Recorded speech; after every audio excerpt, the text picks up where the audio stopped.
Hello दोस्तों, स्वागत है आप सबका। आज हम लोग जीडी 10 जनवरी शिफ्ट दूसरा का सॉल्यूशन करेंगे। हम लोग यहाँ सीखेंगे क्वेश्चन को बनाने का सबसे बेस्ट मेथड। एग्जाम में किस तरीके से आपको क्वेश्चन को डील करना है, किस क्वेश्चन को स्किप करना है। चलिए शुरू करते हैं। सोनल और अर्जुन मिलकर एक कार्य को 57 दिन में, अर्जुन और रोहन 38 दिन में, रोहन और सोनल 38 दिन में पूरा कर सकते हैं। तो सोनल, अर्जुन, रोहन मिलकर उस कार्य को कितने दिन में पूरा कर सकेंगे? बहुत ही आसान क्वेश्चन। पहले इसको आप खुद से करने की कोशिश करिए। तो चलिए इसको करते हैं। यहाँ सोनल अर्जुन 57 दिन में कर रहा है काम को, अर्जुन और रोहन 38 दिन में कर रहा है, रोहन और सोनल 38 दिन में कर रहा है। तो सबसे पहले आपको इफिशियंसी निकालना पड़ेगा कि सोनल अर्जुन का इफिशियंसी कितना है, अर्जुन रोहन का कितना है, रोहन और सोनल का कितना है। तो चलिए हम लोग करते हैं इसको।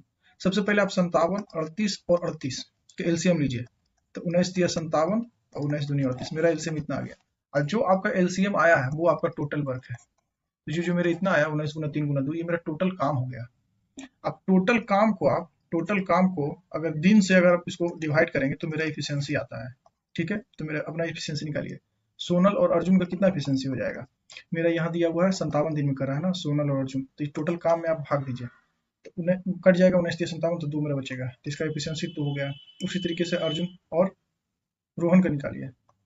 अर्जुन और रोहन का कितना हो जाएगा? मेरा अर्जुन और रोहन का ये 38 है, तो इसका 3 हो जाएगा, क्योंकि 19 दूनी 38, तो 3 बचेगा मेरा। अब इधर आइए, रोहन और सोनल, रोहन और सोनल ये भी 38 दिन में कर रहा है, तो इसका भी आएगा एफिशिएंसी 3। अब देखिए ये मेरा एफिशिएंसी है, ठीक है, अर्जुन और सोनल का। ये अर्जुन है रोहन का, और रोहन और सोनल का। आप इसको जब जोड़िएगा, ठीक है, क्योंकि हमको काम करवाना है तीनों से, ठीक है, तीनों से करवाना है। इसका मतलब हमको चाहिए efficiency Arjun plus Rohan plus Sonal, ये तीनों का एफिशिएंसी हमको चाहिए। ये तीनों का एफिशिएंसी निकालने के लिए आप जब इसको जोड़िएगा, 2 प्लस 3 प्लस 3 प्लस 2 8, तो ये 8 जब आप लाइएगा तो 8 जो है ना Urdu S plus A plus R, मतलब सोनल, अर्जुन और रोहन, ये दोनों का है।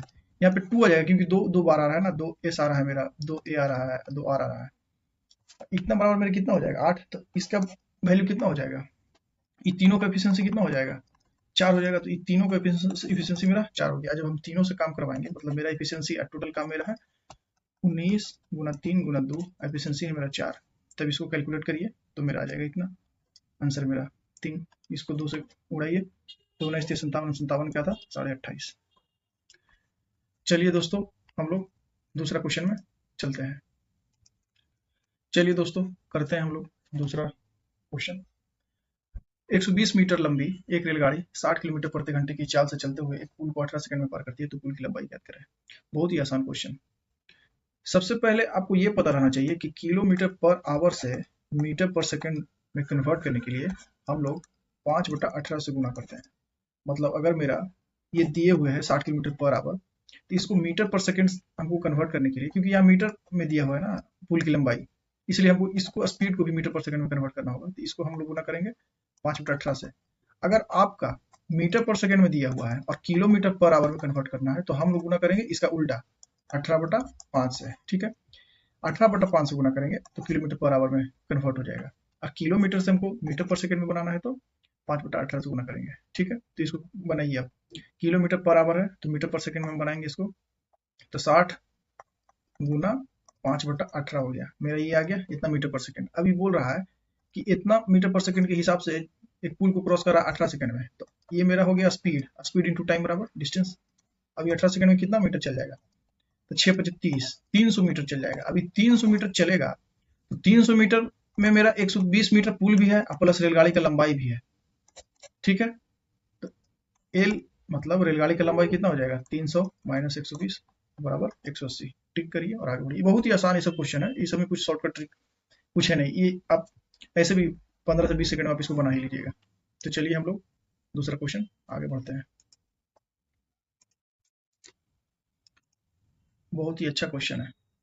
एक टेबल फैन को 2827.06 में बेचने पर इसे 2230 में बेचने पर होने वाली हानि से 14% अधिक लाभ मिलता है। 14% लाभ प्राप्त करने के लिए इसका विक्रय मूल्य क्या होगा।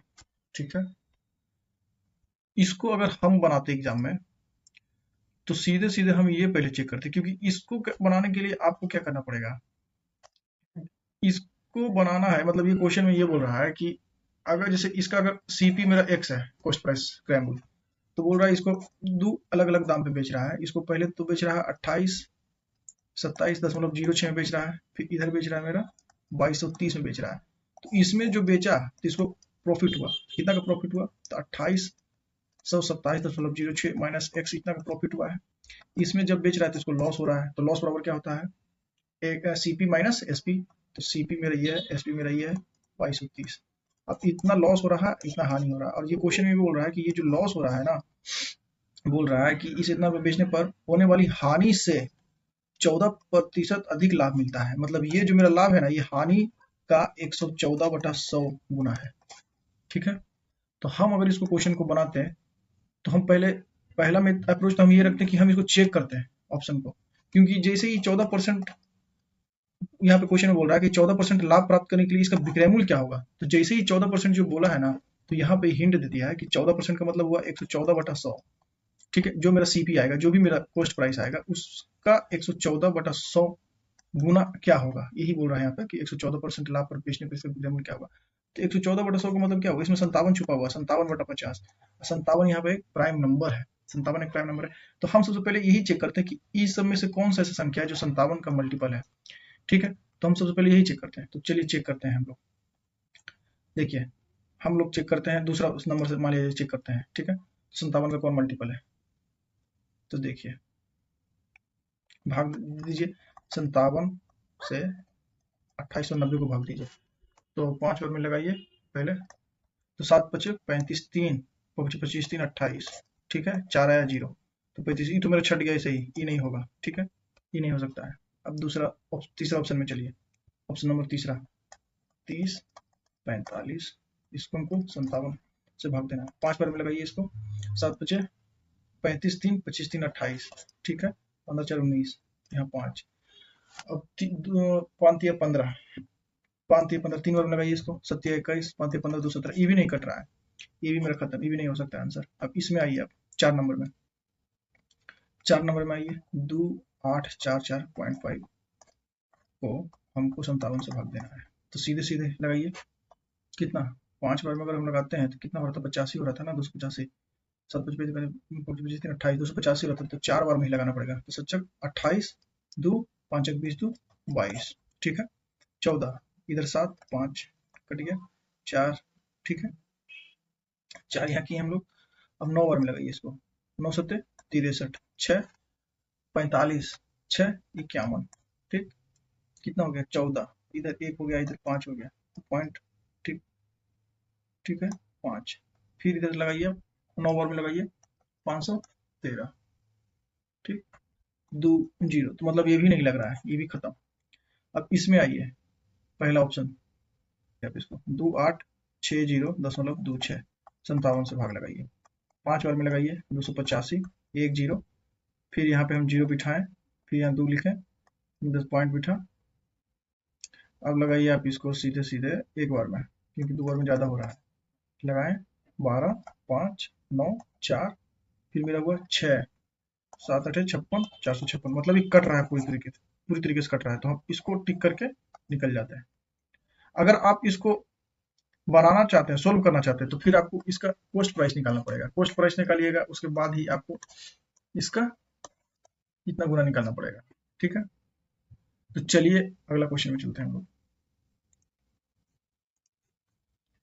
बहुत ही आसान क्वेश्चन। एक कपड़े की दुकान ने शर्ट पर 30% की छूट की घोषणा की। ईवान छूट में 810 रुपये बचाना चाहता है। ऐसा करने के लिए उसे कितने शर्ट खरीदनी चाहिए यदि प्रत्येक शर्ट का अंकित मूल्य 540 रुपया है। 540 रुपये मार्क प्राइस है और 30% का छूट दे रहा है यहाँ पे एक शर्ट पे। तो कितना का छूट दे रहा है, तो 540 का 30% छूट दे रहा है। इसको बचाना कितना है, 810 रुपये बचाना है, तो कितना शर्ट उसको खरीदना पड़ेगा, तो 810 रुपये लिखिए, सीधे सीधे इसे इसको भाग दीजिए, आ जाएगा मेरा। परसेंटेज हटाइए, दो जीरो उड़ाइए यहाँ से आप, फिर लिखिए 9 से उड़ाइए, 9 9 81, 9 6 54 6 18 18 5 90, 5 आ गया मेरा आंसर। बहुत ही आसान क्वेश्चन। चलिए अगला क्वेश्चन देखते हैं हम लोग। चलिए इसको सोल्व करते हैं। एक दुकानदार 12% के लाभ पर सामान बेचता है और वास्तविक वजन से 15% कम वजन को उपयोग में लाता है, उसका कुल लाभ प्रतिशत कितना होगा? दशमलव के 2 स्थान तक शुद्ध क्या कीजिए।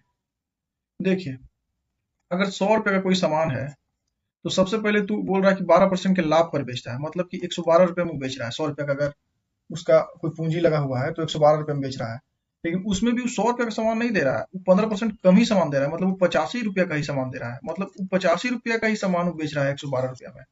सीधे सीधे ये समझिए आप, तब कितना उसका लाभ हुआ। ये मेरा सीपी हो गया, कॉस्ट प्राइस, और ये मेरा एसपी हो गया, तो प्रॉफिट निकाल दीजिए परसेंटेज। तो कितना हो गया, 15 12 27, 27 कितना में हो रहा है मेरा, 85 में, तो परसेंटेज निकाल दीजिए इसका। 17 20 27 दूनी 54, 540, 17 17 तिया 51, 30, 17 दूनी 34 ज्यादा हो रहा है तो 31 दशमलव समथिंग। तो 31 वाला ऑप्शन मेरे पास एक ही है, इसको टिक करके आगे बढ़ जाएंगे। ठीक है, चलिए आगे देखते हैं।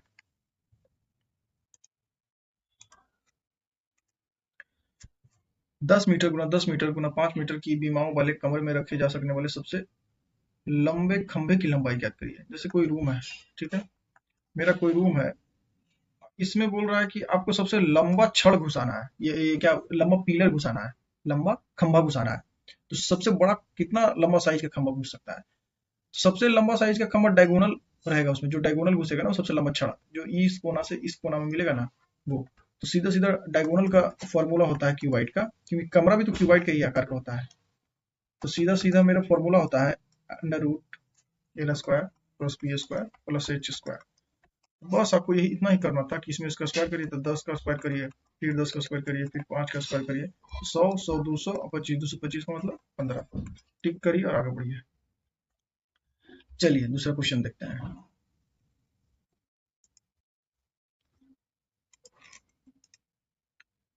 उन संख्याओं का गुणनफल ज्ञात कीजिए जिनके महत्तम समवर्तक एचसीएफ और एलसीएम क्रमशः 8 और 40 है। इसका गुणनफल निकालने के लिए बोल रहा है, बहुत ही आसान क्वेश्चन। जैसे कोई दो संख्या है, मेरा ए और बी दो संख्या है, इसका एलसीएम अगर मेरा एल है और इसका एचसीएफ अगर एच है, तो इसका फॉर्मूला होता है कि दोनों संख्या का गुणनफल बराबर एलसीएम गुना एचसीएफ होता है।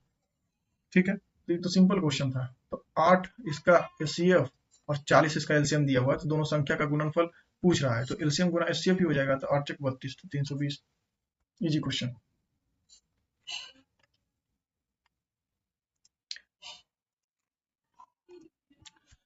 कंपाउंड इंटरेस्ट का क्वेश्चन है। जॉन ने एक बैंक से 10% वार्षिक चक्रवृद्धि ब्याज की दर पर कुछ राशि उधार ली। इसके लिए ब्याज वार्षिक रूप से चक्रवृद्धि संयोजित किया जाना था। यदि उसने 4 वर्ष के अंत में 21,961.50 का भुगतान करके अपना उधार चुकाया तो उसने कितना राशि उधार लिया था?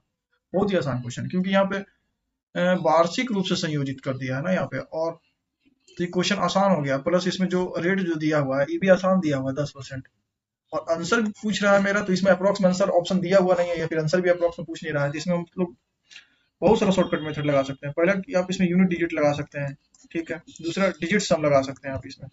तीसरा अप्रोक्सीमेशन भी लगा सकते हैं आप इसमें, ठीक है। तो चलिए हम आपको बताते हैं किस तरीके से आपको करना है एग्जाम में। तो सबसे पहले 10% है, तो 10% का मतलब क्या हुआ मेरा कि 10 से 11 हो गया। अगर 10 रुपया लिया है तो 11 रुपया हो जाएगा एक साल में, लेकिन बोल रहा है यहाँ पे 4 साल, तो 4 साल का मतलब पावर 4 लिख दीजिए आप चुपचाप। तो 4 लिखिए तो 4 साल का रेशियो कितना हो जाएगा, 10,000 इधर और इधर मेरा कितना हो जाएगा, 11 के पावर 4 कितना हो जाएगा, 11 के पावर 3 होता है मेरा 1331। इसमें फिर सब 11 से गुना करिए, जिसको आपको बताए थे शॉर्टकट गुना करने के लिए। सबसे पहले आप इसको यहाँ पे 1 लिखिए, फिर ये 1 को 3 में जोड़िए, 3 1 4, फिर 3 को ये 3 अगला 3 में जोड़िए तो 3 3 6, फिर ये 3 को फिर इसके आगे वाला 1 से जोड़िए तो 3 1 4, और फिर अभी 1 को 1 लिख दीजिए। तो ये इतना मेरा हो गया 146 और 41। ये हो गया 4 साल का मेरा ये प्रिंसिपल और अमाउंट का रेशियो हो गया, ठीक है। प्रिंसिपल है ये इतना, तो अमाउंट मेरा हो जाएगा इतना, इसका रेशियो आ गया मेरा 4 साल का। अब ये बोल रहा है कि 4 साल में इतना चुका करके निपटा दिया अपना उधार, ठीक है। तो मेरा कितना दिया हुआ है 21,961.50 बटा हो जाएगा इतना, ठीक है। तो हमको निकालना क्या है, प्रिंसिपल निकालना है, तो यहाँ 10,000 से गुना कर देंगे, सीधे सीधे यहाँ से 2 शून्य कट गया, ठीक है। आंसर जो भी मेरा आएगा एग्जैक्ट आंसर आएगा, इंटीजर में आएगा, क्योंकि कहीं पे बोल नहीं रहा है आपको कि ये अप्रोक्स में देना है। इसका मतलब क्या है ना कि कटेगा, पूरी तरीके से कटेगा, तो जो भी मेरा आंसर होगा उसमें 3 जीरो होगा, पहला ये। और मेरा लास्ट में जो एक दिया हुआ है यहाँ पे, अभी एक मेरा दिया हुआ है, लास्ट में 3 जीरो है, तो 3 जीरो तो सब में है, ठीक है। तो ये तो खत्म हो गया ऐसे ही। अब देखिए, जब इसको हटा दीजिए, जीरो को छोड़ दीजिए, अब जीरो के पहले कौन कौन सा डिजिट है, इसमें 4 है, इसमें 5 है, इसमें 6 है, इसमें 7 है। तो एक में कौन सा संख्या से गुना करेंगे कि लास्ट वाला संख्या मेरा 5 आएगा, तो इसमें से ऑप्शन मेरा एक ही यहाँ पे सेट कर रहा है कि अगर 5 रहेगा ना, यहाँ पे कोई भी संख्या यहाँ पे अगर देते हैं, इसका इसका यूनिट डिजिट में 5 है, इसका यूनिट डिजिट में अगर एक है, तो मेरा यूनिट डिजिट अगला संख्या क्या आएगा गुना होकर, तो उसका भी 5 ही रहेगा। तो यहाँ पर एक ही संख्या मेरा सेट हो रहा है यहाँ पे, तो ये हो जाएगा। अगर आपको इस तरीके से नहीं करना है, तो सीधे सीधा आप डिजिट सम भी लगा सकते हैं। जैसे देखिए, डिजिट सम हम आपको लगा करके दिखाते हैं कितना था यहाँ पे, 1 4 6 4 1 है यहाँ पे ना। तो देखिए, इसमें डिजिट सम लगाते हैं। पहले आप क्या करिए, नीचे वाला को जोड़िए, कितना है, 6 4 10, 10 5 15, 6 4 10 5 15 1 16, 16 का मतलब इसका डिजिट सम मेरा कितना आया, 7। ऊपर कितना आया है डिजिट सम, ऊपर का जोड़िए, 5 1 6, 6 6 12, 12 8 20 21, 22 2 24, ऊपर का डिजिट सम मेरा 6 आया, ठीक। अब देखिए, जब भी नीचे डिजिट सम 7 आए, उसमें ऊपर नीचे 4 से गुना करिए, तो हम कर दिए गुना। तो ये मेरा कितना हो गया, 7 28, अब नीचे मेरा डिजिट सम 1 आ गया, मतलब नीचे 1 बनाने का रहता है। अब ऊपर अब मेरा कितना आ गया डिजिट सम, 6 चक 24, 24 का मतलब कितना हो गया, 24 का मतलब मेरा डिजिट सम कितना हो गया, 6। अब 6 कौन सा संख्या का डिजिट सम 6 है, तो इसका तो 5 ही, तो इसे कट गया 14,000 का। 16,000 का 7 है, ये भी खत्म। 17,000 का 8 है डिजिट सम, ये भी खत्म। तो 15,000 मेरा आ गया। 15,000 का डिजिट सम कितना है, 6 है। इस तरीके से भी आप कर सकते हैं। चलिए आगे हम लोग बढ़ते हैं।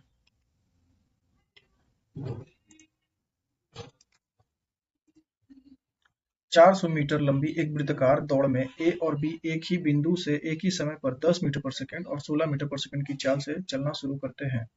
समान दिशा में दौड़ते हुए वे आरंभी बिंदु पर पहली बार कितने समय बाद मिलेंगे। बहुत ही अच्छा क्वेश्चन, रेस का क्वेश्चन है। देखिए, एक 400 मीटर लंबा वृत्ताकार दौड़ का मैदान है, ठीक है। तो एक चल रहा है 10 मीटर पर सेकंड की स्पीड से, दूसरा दौड़ रहा है 16 मीटर पर सेकंड की स्पीड से। तो एक कितना देर में कंप्लीट करेगा एक राउंड, तो 40 सेकंड में करेगा, क्योंकि 10 मीटर पर सेकंड के हिसाब से चल रहा है। अब बी कितना देर में करेगा कंप्लीट, क्योंकि 400 मीटर लंबा है ना, 25 के 16 के हिसाब से चल रहा है, तो 8 दिन 16, 8 बजे 40, तो ये 25 सेकंड में कंप्लीट करेगा। अभी क्वेश्चन कुछ है नहीं, क्वेश्चन है बहुत आसान। जैसे इस तरीके से अगर आपको क्वेश्चन दिया हुआ रहता कि अगर ए कोई घंटी 40 सेकंड में बज रहा है, अब बी कोई घंटी 25 सेकंड में बज रहा है, तो दोनों एक साथ कब बजेगा, तो आप इसको चुपचाप बना देते हैं, क्योंकि घंटी वहां पे दिया हुआ है। लेकिन यहीं पे अगर रेस दिया हुआ है, तो लड़का सब कंफ्यूज हो जाता है। तो यहाँ से उसी तरीके से आपको सोचना है, घंटी के तरीके से सोचिए कि पहला घंटी 40 सेकंड में बजता है, दूसरा घंटी 25 सेकंड में बजता है, तो दोनों एक साथ कब बजेगा, तो इसका एलसीएम लेते थे। तो उसी तरीके से ए अगर 40 सेकंड में एक राउंड कंप्लीट कर रहा है, बी 25 सेकंड में एक राउंड कंप्लीट कर रहा है, तो दोनों कब मिलेगा एक साथ, तो चुपचाप 40 और 25 का एलसीएम लीजिए, तो 8 25 40, आपको बचे 25, मतलब इसका एलसीएम कितना आ गया, 200। तो 200 सेकंड में एक दूसरे से फिर से मिल जाएगा, जैसे रेस शुरू में जैसे स्टार्ट हुआ था उस तरीके से फिर से मिल जाएगा दोनों। ठीक है, चलिए आगे बढ़ते हैं। क्वेश्चन नंबर 10 करिए। ए अनुपात बी 5:6, बी अनुपात सी 6:7। तो पूछ रहा है हमसे A plus B ratio B plus C ratio C plus A का मान ज्ञात करिए। ये क्वेश्चन बहुत ही आसान है।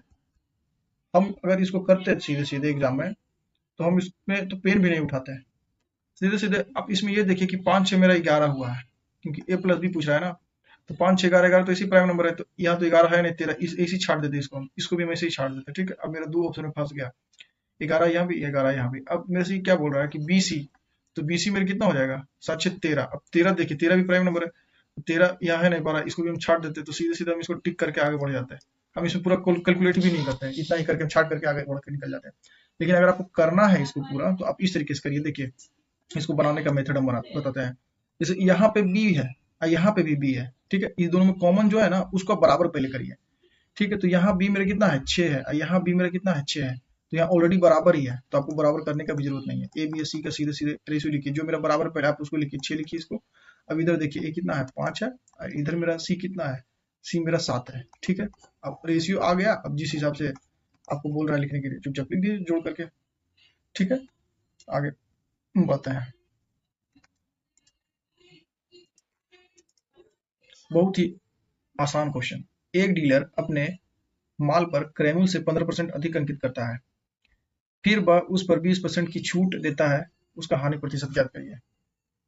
ये सब क्वेश्चन बहुत ही आसान क्वेश्चन है, इसमें कोई शॉर्टकट ट्रिक नहीं है, एकदम आपको तो ऐसे ही बनाइएगा ना, फंडामेंटल ये सब में क्लियर होना चाहिए, ऐसे भी सब क्वेश्चन 15 से 20 सेकंड में बन जाएगा आराम से। 15 से 20 सेकंड भी ज्यादा बोल दिए, 10 सेकंड में ही बन जाएगा क्वेश्चन।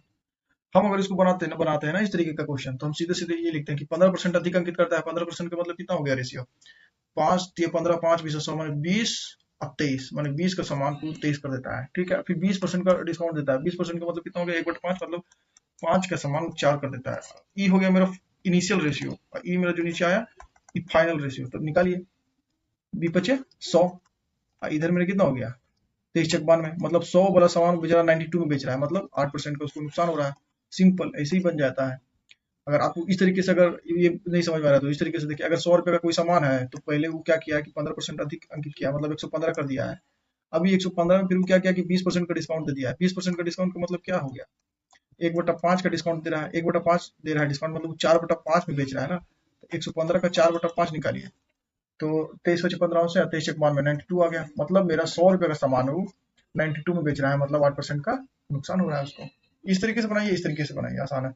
लेकिन अगर आपका डाटा ज्यादा दिया हुआ है, जैसे अगर यहाँ पे 4-5 डिस्काउंट दिया हुआ रहता, ठीक है, बोलता कि 10% का डिस्काउंट दिया, फिर 15% का डिस्काउंट दिया, फिर 20% का डिस्काउंट दिया, फिर 5% का डिस्काउंट दिया, तो हम सजेस्ट करेंगे आप लोगों की सीधे सीधे फिर रेशियो मेथड से ही बनाइए, फ्रैक्शन मेथड से, क्योंकि उससे आपको आसानी होगा कैलकुलेट करने में। जैसे 10% का डिस्काउंट दिया तो फिर 10 से 9, 15% का डिस्काउंट दिया तो कितना हो गया 3 से 17, क्योंकि 5 3 15 5 20 100, मैंने 20 रुपये का सामान मेरा 17 रुपये में बेचा है। ठीक है, 20% का डिस्काउंट मतलब 1/5, मतलब 5 का सामान मेरा 4 में बेचा है। 5% का डिस्काउंट मतलब 5% मतलब 1/20, मतलब 20 का सामान मेरा 19 में बेचा है। तो इस तरीके से आप काटने में ना आपको आसानी होगा, इस तरीके से करिएगा। तो इसलिए अगर आपका डाटा ज्यादा दिया हुआ है तो आप इस मेथड से ही बनाइए। ठीक है, चलिए हम लोग आगे बढ़ते हैं।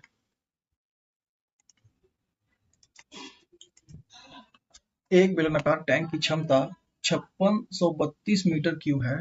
यदि इसके आधार का व्यास 16 मीटर है तो इसकी गहराई ज्ञात करिए। बहुत ही आसान क्वेश्चन, सिंपली फॉर्मूला पर बन जाएगा आपका।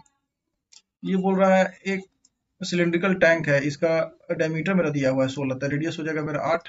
अब इसका हाइट हमसे पूछ रहा है, इसका क्या दिया हुआ है, वॉल्यूम दिया हुआ है। इसका वॉल्यूम दिया हुआ है 5632 मीटर क्यूब। सीधे सीधे आपको हाइट निकालना है, तो चुपचाप आप फॉर्मूला जानते हैं, पाई आर स्क्वायर एच ही तो निकालना है, एच और 5632। सीधे सीधे आप इसको काटिए, 8 से काटिए, 8 से 56, 8 से 32, फिर काटिए, 11 दूनी 22, 11 छक 66, 11 छक 44, ठीक है, 8 दूनी 16, 16 छक 64, 4, तो एच मेरा कितना हो गया, 7 28, ठीक, 28 आ गया कितना, 28 मीटर, बस बन गया। लेकिन अगर यही क्वेश्चन में अगर यहाँ पे मीटर क्यूब ना दे करके ये अगर लीटर दे देता, तब आप कैसे बनाते हैं इसको। देखिए, क्योंकि हम लोग जानते हैं कि 1 मीटर क्यूब अगर वॉल्यूम का कोई टंकी है, 1 मीटर क्यूब अगर वॉल्यूम का कोई टंकी है तो उसमें 1000 लीटर पानी भर सकते हैं आप लोग। ठीक है, मतलब ये समझिए कि 1 मीटर लंबा, 1 मीटर चौड़ा और 1 मीटर ऊंचा का अगर टंकी हम लोग बनवाते हैं घर में, तो उसमें 1000 लीटर पानी डलेगा। ठीक है, और 1 सेंटीमीटर क्यूब में कितना 1 सेंटीमीटर क्यूब में कितना डलेगा, 1000 सेंटीमीटर क्यूब में कितना डलेगा। जैसे 10 सेंटीमीटर लंबा, 10 सेंटीमीटर चौड़ा, 10 सेंटीमीटर ऊंचा अगर टंकी बनाते हैं छोटा सा, तो उसमें मेरा 1 लीटर डलेगा पानी।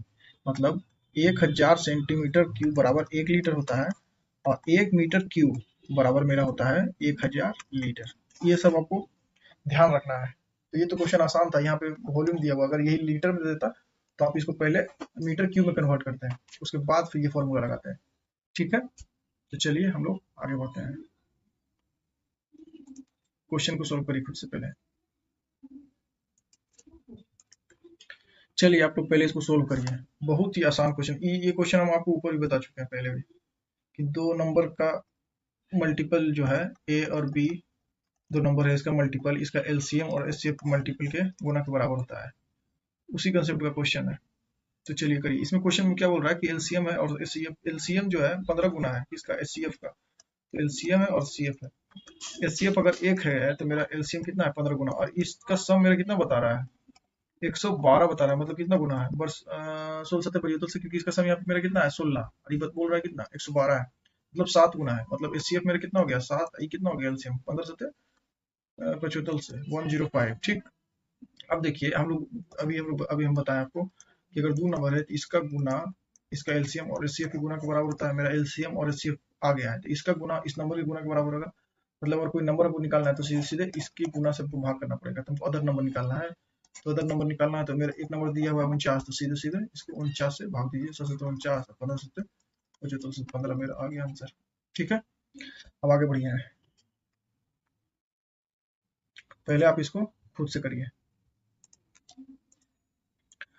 बीमारी की वजह से एक व्यक्ति का भार एक महीने में 80 किलोग्राम से घटकर 64 किलोग्राम हो गया, तो व्यक्ति के भार में ये सब क्वेश्चन बताने के लायक नहीं है, ये सब आप खुद से कर लीजिएगा। जैसे 80 है तो कितना है, काटिए, इसको सिंप्लीफाई करिए। सीधे अगर सिंप्लीफाई करना तो करिए, तो ऐसे भी इसको बनाने में ज्यादा समय नहीं लगेगा। अगर यहाँ पे बड़ा डाटा रहता उस हिसाब से हम आपको बताते हैं, तो बड़ा डाटा अगर कभी भी रहा है तो सिंप्लीफाई कर लीजिए। तो 1685, 16 अभी 5 से मेरा 4 हो गया, मतलब 1/5। 1/5 का मतलब 20% का मेरा कम ही हो गया। जब बड़ा डाटा रहे ना तो आप उसको फ्रैक्शन को सिंप्लीफाई कर लीजिए, तो आसान होगा करने में, तो काट करके सिंप्लीफाई कर लीजिए। चलिए अब आगे देखते हैं।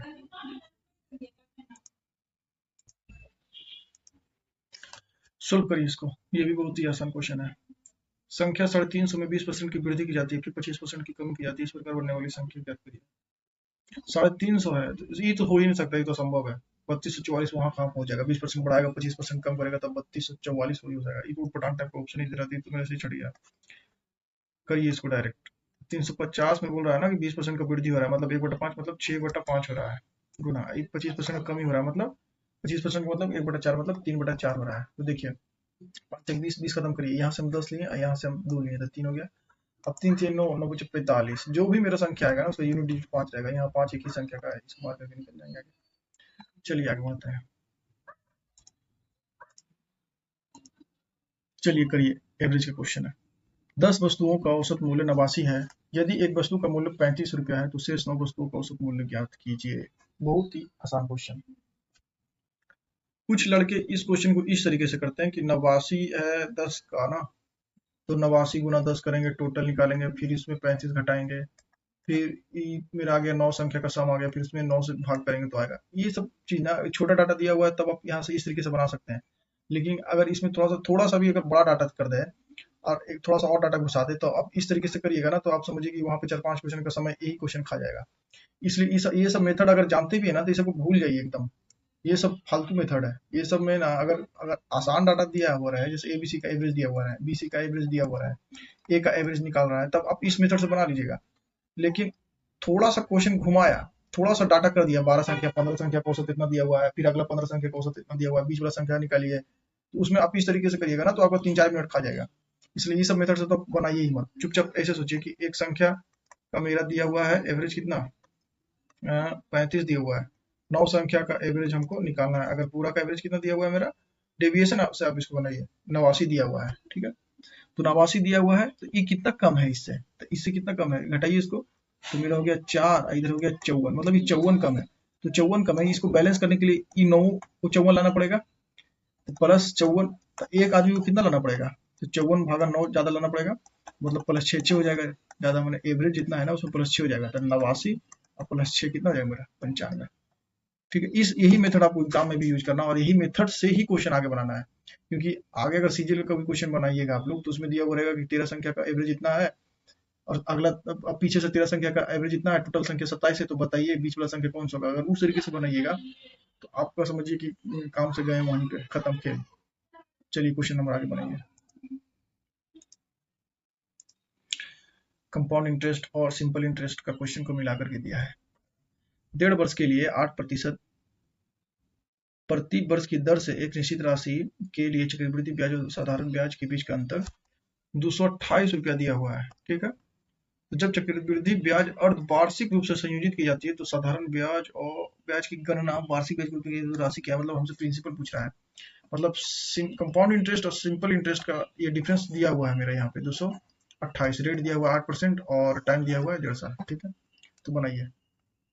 देखिए जब भी अर्धवार्षिक रूप से संयोजित दिया हुआ है ना, तो टाइम को आपको सीधे सीधे डबल कर देना है, 2x कर देना है, और रेट को घटा भाग दे देना है 2 से। ठीक है, तो यहाँ कंपाउंड इंटरेस्ट निकालने के लिए, ठीक है, तो मेरा टाइम कितना दिया हुआ है, 1.5 साल दिया हुआ है, तो इसका दुगुना कर दीजिए, तो 3 साल हो गया। और रेट मेरा कितना हो जाएगा, रेट मेरा कितना हो जाएगा, 8% दिया हुआ, तो इसका आधा कर दीजिए रेट, तो 4% हो गया।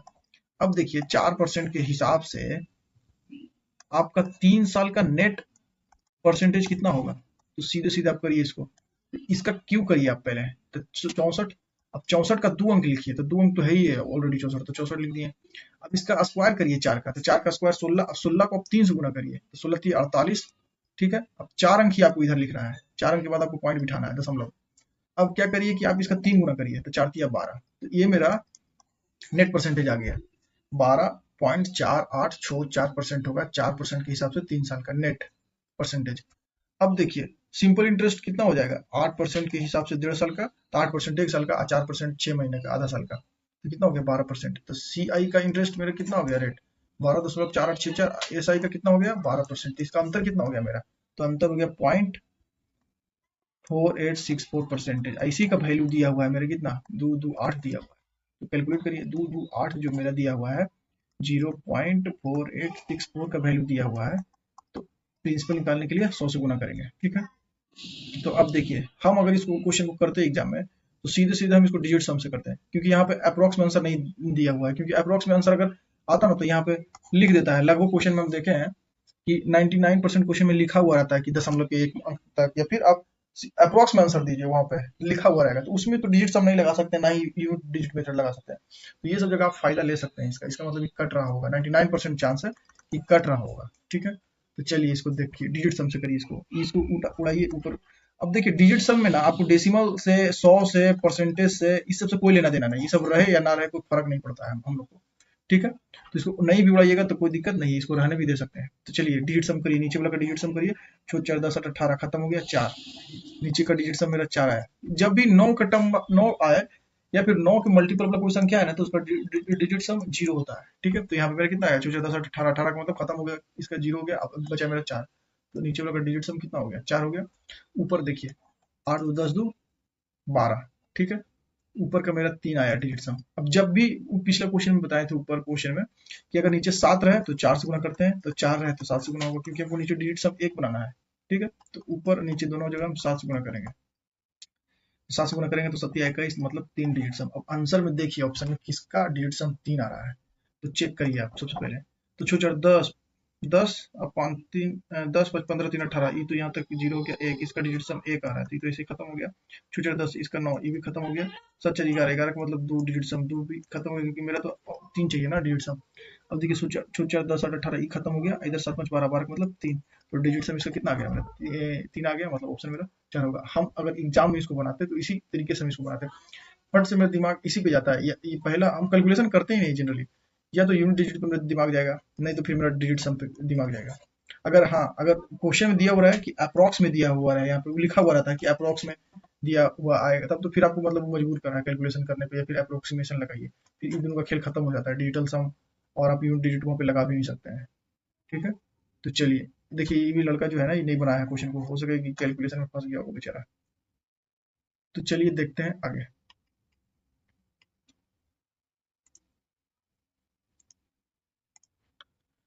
बहुत ही आसान क्वेश्चन, इस क्वेश्चन का कंसेप्ट हम आपको पिछली वीडियो में पूरा डिटेल में बताए थे, किस तरीके से चौथा चौथा समानुपात शॉर्ट से निकाला जाता है, तृतीय अनुपात निकाला जाता है, मध्य अनुपात निकाला जाता है, किस तरीके से शॉर्ट तरीके से। फिर आपको एक और बताए थे, कंपाउंड रेशियो बताए थे, मिश्र अनुपात, चारों हम बता चुके हैं आपको पिछले वीडियो में, अगर आप लोग देखे नहीं है तो 10 जनवरी का शिफ्ट 1 का वीडियो आप देखिए जीडी का, उसमें हम पूरा डिटेल में बताए क्वेश्चन में ही।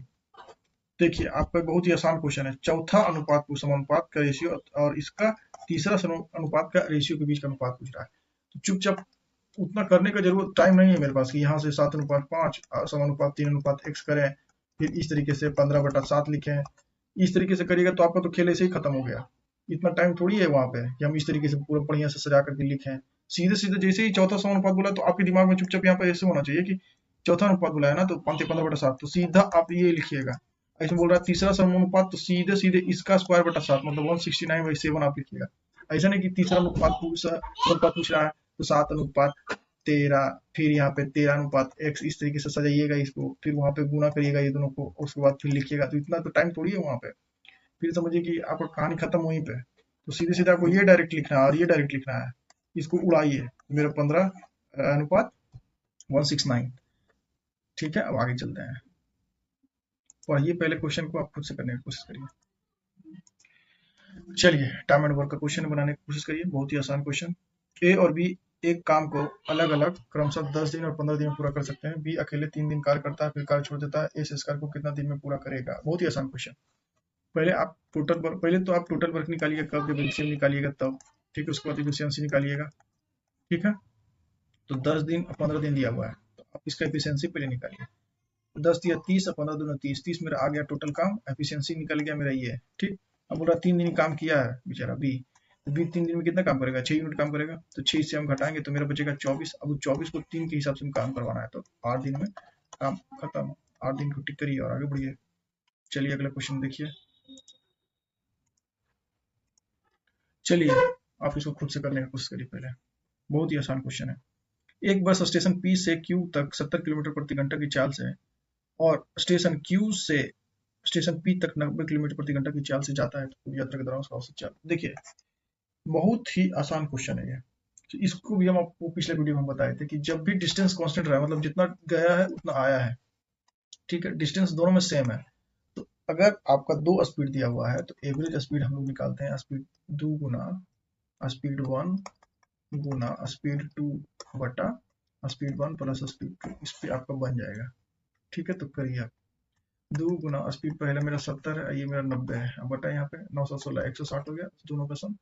अब काटिए इसको, ठीक है। 2 अट्ठी 16 मतलब 963 630 और बटा 8, ठीक। अब 80 बोला तो हो ही नहीं सकता, क्योंकि 80 से 8 में हम गुना करते हैं तो 640 आता है। यहाँ पर तो भाई मेरा 630 ही है, चीजों तो मेरा ऑप्शन ऐसे ही छट गया, ठीक है। अब बचा ये दोनों ऑप्शन, तो 8 सत्ते 56 4, 8 सत्ते 56, अब बचा मेरे कितना 7 जीरो, 8 सत्ते 88 64, तो मतलब 78 समथिंग, ऑप्शन 2 होगा इसका करेक्ट आंसर। तो चलिए सेकंड शिफ्ट का हम लोग का पूरा क्वेश्चन खत्म हो गया। अब हम लोग देखेंगे शिफ्ट तीसरा का अगला वीडियो में। अगर आपको वीडियो अच्छा लगा हो तो शेयर करें, लाइक करें, सब्सक्राइब करें।